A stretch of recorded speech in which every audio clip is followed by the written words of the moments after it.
যশোরের পুলিশ বলছে এই দুই নারী হানি ট্র্যাপের সদস্য। সম্প্রতি তাদের চক্রটি বেপরোয়া হয়ে ওঠে। রূপমোহের ফাঁদ তৈরি করে তারা চালিয়ে আসছিলেন হানি ট্র্যাপ।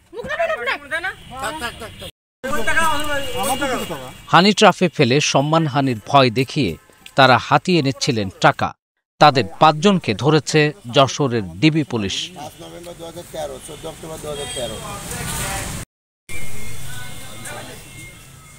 যশোরের পুলিশ সুপারের নির্দেশে ডিবির একটি টিম ২০ আগস্ট রাতে কোতোয়ালি থানার খয়েরতলা রেল স্টেশন এলাকাসহ কয়েকটি স্থানে অভিযান চালিয়ে ৩ পুরুষসহ ৫ জনকে ধরেছে।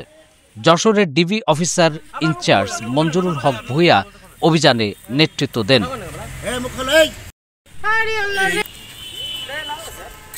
ডিবির তথ্য অনুযায়ী গ্রেপ্তার হওয়া ব্যক্তিরা হলেন যশোর শহরের নূরপুর দক্ষিণ পাড়ার শফিকুল ইসলাম, একই এলাকার কালু এবং সুলতান ওরফে শান্ত। অন্য দুজন হলেন চৌগাছা উপজেলার ইসাপুর এলাকার শারমিন ও বেড় গোবিন্দপুর গ্রামের রোজিনা আক্তার রূপা।